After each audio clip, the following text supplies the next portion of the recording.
Hello friends, welcome back to the channel. I've got an amazing story for you today. The flames were already roaring when Takakota reached the edge of the settler camp, his breath tight in his chest, his bow clutched low. Smoke curled into the twilight like spirits torn from the earth, and the shouts of terrified men echoed against the canyon walls. He hadn't come here to save anyone. He had come to watch it all burn. This land had been Sioux land long before fences, rifles, and promises broken like twigs under boots. The war party he rode with had planned this raid for weeks. Retaliation, balance. The settlers had taken their bison, poisoned their water, and worse. Tonight, justice rode with flame. But then, amidst the chaos, he saw her. A little girl no older than 6. Blonde hair tangled, dress torn, face smeared with ash. She stood frozen beside a burning wagon, eyes locked on the fire, too stunned to run. No one saw her. No one cared except him. He should have turned away, should have let the flames finish the work, but something stopped him. Maybe it was the way she clutched a wooden doll to her chest, or the way the fire didn't frighten her. It owned her. Without thinking, Takakota moved. He dodged between collapsing beams, ducked under smoke, and swept her into his arms. She didn't scream. She didn't even blink. Her body trembled like a leaf caught in a storm, but she held on to him with surprising strength. "You're safe," he murmured, though the words felt foreign. He carried her from the wreckage past his own people who barely glanced at him, assuming the child was meant for ransom or leverage. He didn't explain. He didn't stop. By the time they reached the river bend, the girl had fallen asleep in his arms, her breath shallow but steady. He laid her gently on the grass, unsure of what he had just done. Broken orders, betrayed anger, rescued the daughter of an enemy. He stared at her face, pale in the moonlight, and something unspoken coiled in his chest. This wasn't justice. This was something else. He had taken a child from death. Not because she was his, because she was no one's. Yet. And now she was his burden to carry. Whether the tribe allowed it or not. The village stood quiet when Takakota returned, his horse slow, his thoughts slower. The girl slept, slumped against his chest, her little fists still tangled in the fringe of his tunic. Fires burned low as warriors rode in behind him, shouting victory, tossing stolen supplies into piles, recounting their kills with the fever of revenge fulfilled. But Takakota didn't join them. He rode past the celebration, past the questions in the eyes of the elders, and straight toward the healer's lodge. When he dismounted, no one spoke. Some stared at the child. Others looked away. They knew she didn't belong. She was white. She was the daughter of the very men they had fought. And still she breathed. The healer, an old woman with eyes sharper than knives, opened the lodge flap. "What have you done, Takakota?" He laid the girl gently on the furs near the fire. "She would have burned," he said. "She is not ours," the healer replied. "Neither was the fire." That silenced her for a time. Then she motioned for herbs, water, salves. "If she dies, no one will mourn her," she said. "But we do not let children die." Takakota sat by the door, his back straight, his mind heavier than stone. The whispers had already begun outside. He brought an enemy child. He disobeyed the warriors. Why save what would grow to destroy us? He didn't answer them. Instead, he watched the child breathe slowly, shallowly, her cheeks flushed with fever. He didn't know her name, didn't know if she had parents still alive, or if they had burned like the wagons. All he knew was that her life had been snatched from smoke and delivered into silence. That night, the council summoned him. The circle of elders sat beneath the starry sky, their faces carved with wind and wisdom. The chief spoke low, not with rage, but with warning. "She does not belong here. The people will not understand." Takakota met his gaze. "I understand. What will you do when she remembers who you are?" the chief asked. Takakota's jaw tensed. "I will protect her until she knows the difference between enemy and man." A long silence followed. Then the chief nodded once. "Then her life is yours. Her fate, your burden." Takakota bowed his head. When he returned to the lodge, the girl was awake, barely. Her lips parted. "Mama." "No," he whispered. "Not your mother, but I am here." And for now, that would have to be enough. Days passed like smoke drifting across the prairie. Slow, quiet, impossible to grasp. The child didn't speak for a long time. She sat curled near the fire in the healer's lodge, clutching her soot-streaked doll, eyes wide and watching. When food was offered, she took it. When touched, she flinched, and always her gaze found him, as if trying to measure whether the man who carried her from flames was a savior or a shadow. He didn't push her. He sat nearby in silence, whittling arrow shafts or fixing broken straps, pretending not to watch her as she watched him. The village kept its distance. Mothers gathered their children when she passed. The young warriors sneered or muttered under their breath, but no one dared touch her. Not while Takakota kept his hand on his knife, and his eyes always on the edges of the path. The healer called her witch a high star because her name was lost and she had fallen into their world like one. She didn't speak the language, didn't understand their ways, but she listened. She mimicked the other children from a distance. How they tied their moccasins, how they fed the dogs scraps, how they carved shapes in the dirt with sticks. One morning, Takakota found her sitting by the creek outside the village, her tiny feet in the water, her doll on her lap. "You shouldn't be here alone," he said. She looked up at him, then pointed to a crow circling above the trees. "Bird," she said softly. It was the first word she'd spoken since that night. He knelt beside her. "Yes, bird." She looked at the sky for a long time, then at him. "You're not bad?" It wasn't a question. "Not quite." He hesitated, then shook his head. "Not to you." She nodded once and leaned her head against his shoulder. He froze, then slowly rested his hand on her back. That night, she sat beside him at the fire, eating stew without flinching. She laughed once, quick and startled, when a pup tripped over its own feet. It was the sound of something healing. The village noticed. They didn't welcome her, not yet. But they stopped whispering. She was no longer a burden. She was a story unfolding, and Takakota was bound to see it through. The first test came when a warrior returned from a hunt bearing a settler's hat, frayed, bloodied, and too familiar. He tossed it near the fire where Takakota sat, the girl sleeping under a buffalo hide beside him. Her people were nearby, the warrior said. "A scouting party, maybe more." Takakota didn't flinch. "And did they know we had a child?" "Not yet." The warrior's gaze was hard. "But they will. She is a flame we cannot hide forever." The council met that night beneath the great pine. Some demanded she be sent away. Others feared retribution if the settlers discovered her alive. But Takakota stood firm. "What we do now decides who we are. Not just to her, but to the spirits watching." The chief listened, silent, eyes lost in firelight. "You speak of spirits, but what of blood? If they come for her, they'll come with guns." "Then we stand," Takakota said, "as we always have, with courage, not cruelty." The council did not vote. They didn't need to. The silence was the answer. She would stay. In the days that followed, Wappy grew bolder. She played near the river with a handful of braver children, learned to braid grass, tried words in Lakota with careful lips. She still held her doll tight, but her hands no longer shook. One afternoon she tugged Takakota's sleeve and held up a smoothed stone. "This is for you," she said. "It's brave." He took it without smiling. "Then I'll keep it close." That night, as the sun bled over the hills, a boy from another family threw a stone at her and called her ghost. She didn't cry. She didn't run. She simply stood still. Takakota stepped between them without a word, his presence enough to scatter the others. He knelt beside her. "You are not a ghost," he said. "You are breath and blood and stronger than anyone here knows." She looked up at him, eyes full of something fierce. "You're my family now." The words hit harder than any wound he'd ever carried. Because he had never asked for family. He had buried his once in flames just like hers. But somehow, through fire and silence, this child had claimed him. And he wasn't sure whether that made him whole again or something entirely new. Autumn crept in quietly, painting the prairie in fire-colored grass and long golden shadows. The village prepared for winter, drying meat, repairing lodges, storing roots in earth pits. Wappy followed the women with wide eyes, mimicking their tasks, tying bundles with fingers that had learned to stop trembling.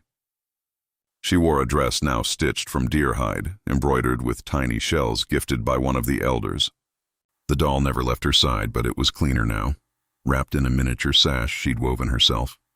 Takakota watched her from a distance most days, unsure how the ache in his chest had transformed into something like peace.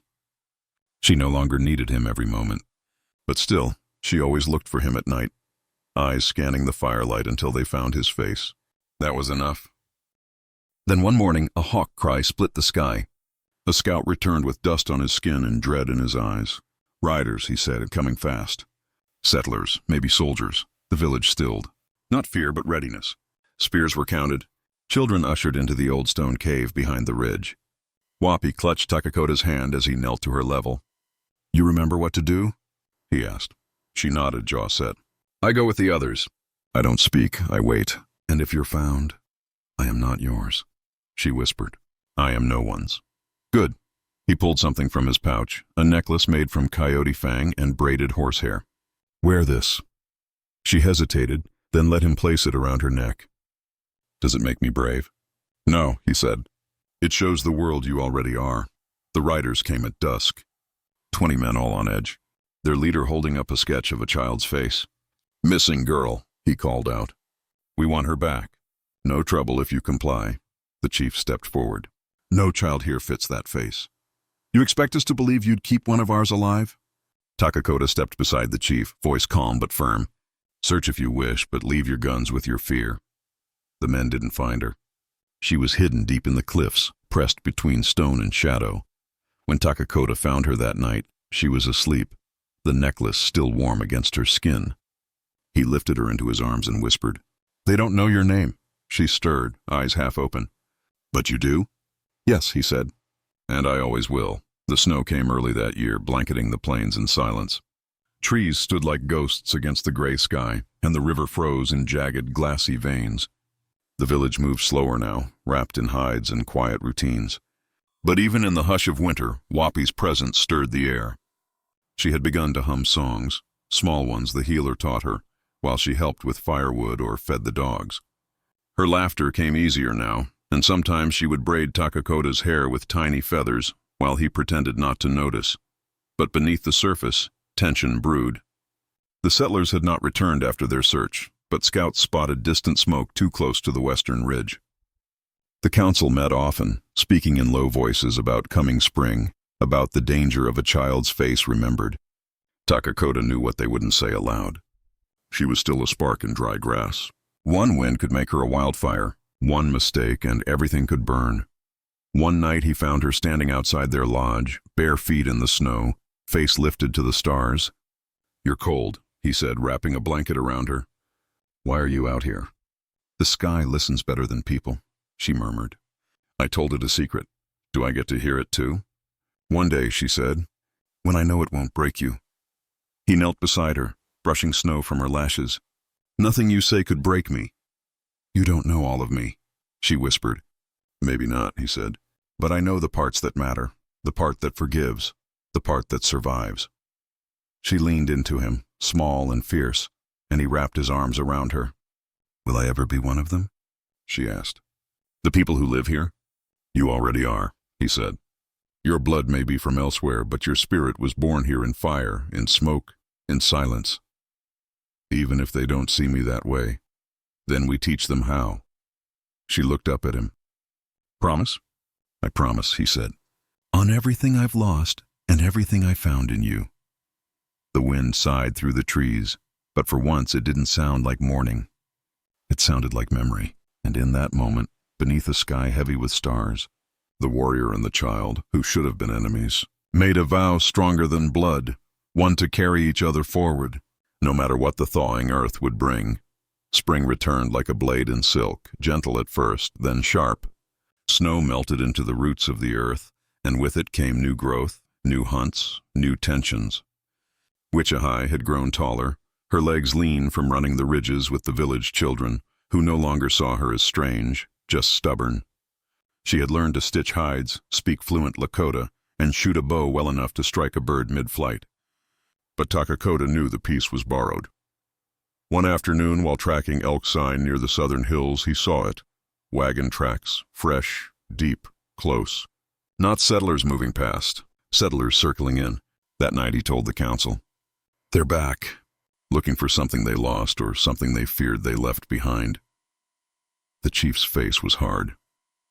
"And if they find her, then they'll try to take her. Not for love, for proof, to show they still own what they broke." The healer leaned forward. "What if they don't ask?" What if they take? Takakota's fingers curled around the hilt of his blade. Then they meet a man with nothing left to lose. But the attack came sooner than expected. Just before dawn, gunfire cracked the sky. Dogs howled. Women screamed. Horses tore their tethers. Takakota woke to chaos. The lodge flap flung wide, smoke rising. He rolled to his feet, grabbed his bow, and shouted for Wappy. She wasn't inside. He burst through the camp, past warriors charging toward the ridge, past settlers in coats firing blindly into the dark. And then he saw her, dragged by a man toward the trees, one hand over her mouth, a pistol in the other. Rage flooded him. Takakota didn't shout, didn't warn. He ran silent, the way only warriors trained by grief can run. He struck with precision, knife through ribs, fast and final. The man dropped like a cut rope. Wappy gasped, stumbling away, the pistol clattering to the ground. He caught her, held her. "You're safe," he said, though his voice cracked. She clung to him, not crying, not speaking, just breathing fast and alive. When the gunfire faded and the settlers retreated, leaving blood and shame in their wake, Takakota stood at the center of the village holding the girl they had come to reclaim. And not a single soul questioned who she belonged to, not anymore because the knife they never saw had spoken. And its answer was final. The morning after the raid dawned red, as if the sky itself remembered the blood spilled in the dark. Smoke still curled from blackened tents and the scent of gunpowder clung to every thread of hide. The people moved slowly, tending to the wounded, burying the fallen, whispering stories that would soon become memory. But in the heart of the village, Wichahai stood unshaken. Her face was smudged with ash, her braids crooked, her lips split where the man had struck her. But her eyes burned, not with fear, with fury. Takakota watched her from across the fire, his shoulder wrapped in cloth, his ribs bruised from the struggle. He had seen warriors rise before, but never like this. Never in a child. The elders gathered that night to speak of the future. The raid had proved what many feared. Wappy's presence brought danger. And yet, when the healer asked who would send her away, not one hand rose. "She is not the danger," Takakota said. "She is the reminder that we can choose to be more than the hatred aimed at us." "They will come again," someone muttered. "Then let them find us standing," Wappy said, voice clear across the fire circle. Not crawling, every head turned. She didn't flinch. She held her doll in one hand and her blade in the other, her past and her future, both clutched tight. After a long silence, the chief nodded. "Then she stays, not as a guest, as one of us." It was the closest thing to a ceremony she'd ever had. No drums, no feathers, just the firelight and the nod of a people who had finally chosen her back. That night, Takakota sat beside her in the dark, watching the flames lick the stars. "You could have run," he said. "When he grabbed you?" "I thought about it," she said. "But I remembered what you told me." "What's that?" "That fire doesn't beg." He looked at her for a long time. "You were the one I was supposed to hate," he said. "And you were the one I was supposed to fear," she answered. Funny how wrong people can be. He smiled then. Really smiled. And she returned it. Worn, bruised, burning from the inside out. Not every fire destroys. Some fires rebuild. And Wappy? She was the fire they couldn't kill. Only Carrie Spring deepened and the land breathed again. New shoots pushed through scorched earth. The river thawed and ran free. And in the heart of the village, Wappy ran too, her bare feet thudding against packed earth, laughter chasing her like sunlight through the trees. She was different now, not just older or taller, but steadier. Her shoulders carried memory, but not burden. Her eyes had seen war and chosen life. The people no longer looked at her with suspicion. They smiled when she passed. Women wove beads into her hair. Children fought to sit beside her during evening stories. Still, Takakota knew healing came in layers. One morning he found her by the ridge alone, braiding grass. "You come here often," he said. "Why?"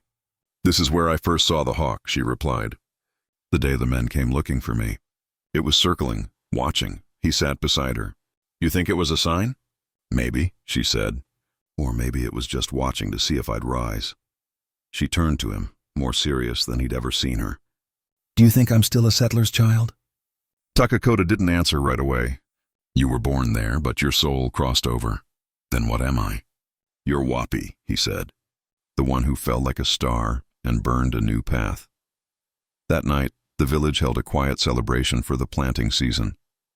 Songs filled the air, drums pulsed like heartbeats, and the fire painted every face in gold. When it came time for stories, Wappy stepped forward, not pushed, not invited, just ready. She held her doll in one hand and a carved stone in the other. "This," she said, holding up the doll, "was the only part of my old life that didn't burn." Then she held the stone. "And this is what I carved with Takakota, my new name. It means the one who stays." Silence followed, not shocked, but reverent. The healer stood, her voice thick with pride. "You came from ashes," she said, "but you did not vanish. You built yourself from fire and stillness. That is stronger than blood." The wind stirred then, warm and steady, and in its hush it seemed to say her name. Not the one she was born with, but the one she had earned.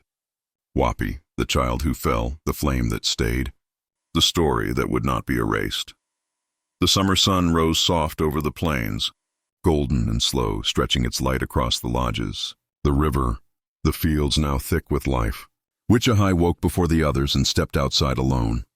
She liked the morning. It didn't judge. It didn't ask who she used to be. It just warmed her skin and whispered, "You're still here." Behind her, the village moved gently. Voices low, fires stirring, children yawning into the day.